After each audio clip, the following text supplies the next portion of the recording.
Johnny Cash, heel. Bob Fink hardly goes anywhere without his buddy, Johnny Cash. I go to the American Legion or the BFW, he's there with me. I go to a doctor's appointment, he's there with me. You know, we're together. That's my boy. But Cash isn't just any dog. He does a lot more than play fetch. Take. Bring. That's a good boy. Bob trained Cash to be his service dog, whether it's fetching keys, Open. or opening doors. He can do just about anything. Pull. I'd be lost without Cash. He helps me so much with so many things. The veteran and former corrections officer suffers from PTSD, and he's not alone.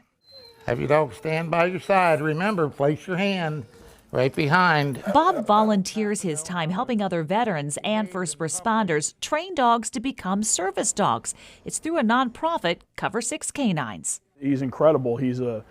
When it comes to dogs, we, within the group, we affectionately call him Dog Father Bob. What we do is important because, you know, we kind of match the training to what the veterans need. Return and walk around your dog.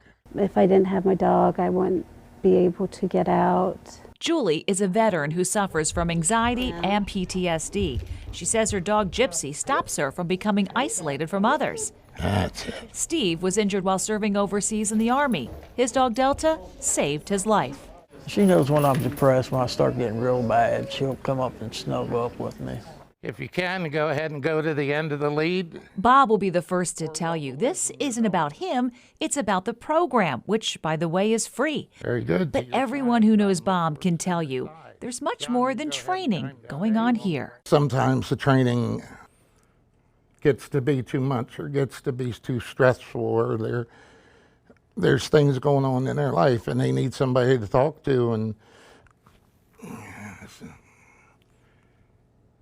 so they come to training, and it's me.